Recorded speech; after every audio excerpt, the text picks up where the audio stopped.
I can tell very easily looking at somebody whether or not they need neck work or not. If your neck kind of comes down right where your jaw is, you don't need to do a lot of neck work. Yeah. Right. You don't look like a head placed on top of a little neck. Your neck is actually, Laird Hamilton's neck is out to the lobes of his ears, genuinely, right? Yeah, Danny Way, great skateboarder too. He trains his neck quite light, broke his neck surfing years ago. So having a strong neck, why is that so important?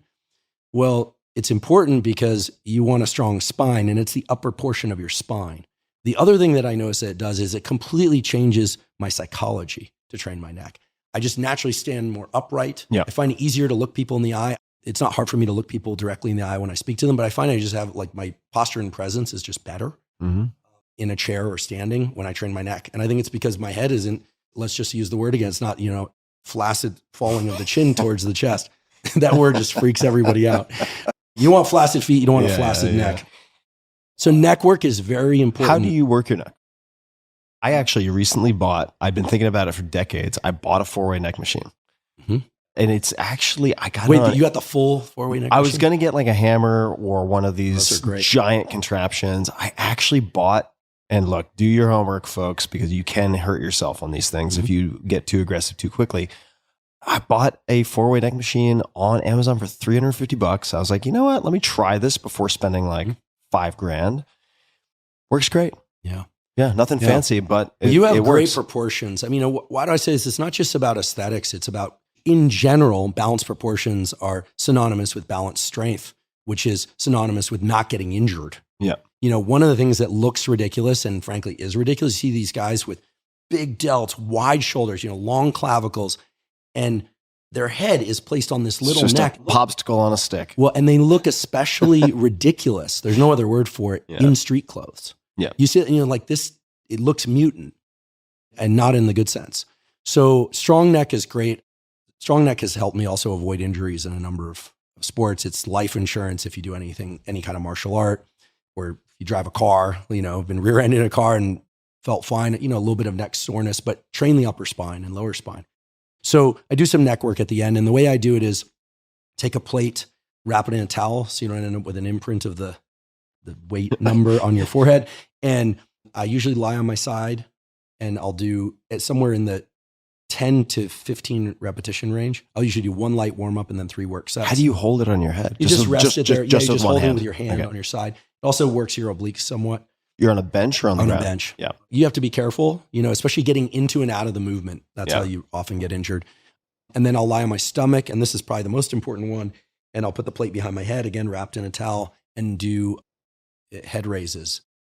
So this is the opposite of the text neck. You're trying to get your head sitting on top of your shoulders as it's supposed to, because everyone now is kind of bent over in this kind of C shape. And no one's nerdy enough, except my good friend, Brian McKenzie, who cares enough about his posture. Shout out to Brian. He does amazing work and breath work and human performance. When he texts, he uses his phone up near his eyes.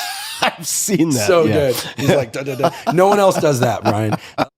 So the neck work comes at the end, but is absolutely critical. And whenever I don't do it for a week or two out of laziness or just some other reason, I start getting postural things. You start noticing it elsewhere in your body. I find, and this could just be, I don't think it's placebo because it's not something that I expect, or maybe it is now, but not initially.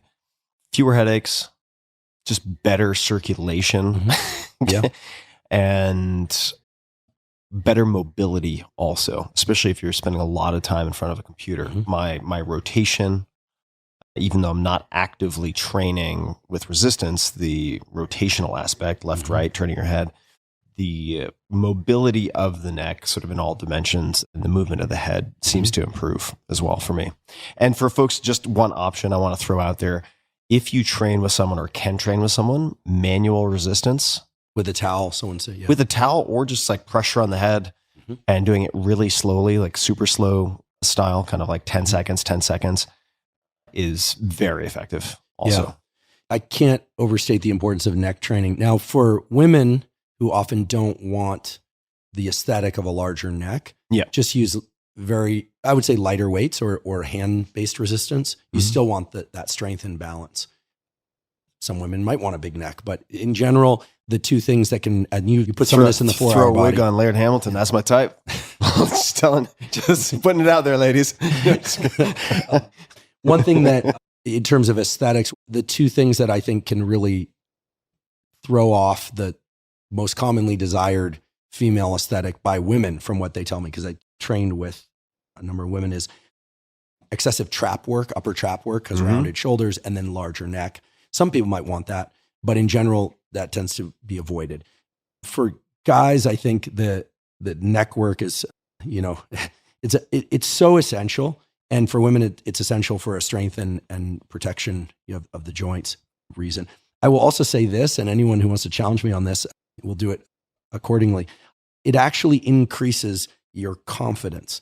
And the reason is, when you're upright, you embody a different stance. I'm a big believer that the physical stances we embody have everything to do with the psychological stances we embody, and vice versa. It's not just about standing up straight. Being able to stand up straight, look people in the eye is something that is assisted by actually having a head that isn't flopping forward all the time. Oh, yeah. So this is a real thing from a number of standpoints.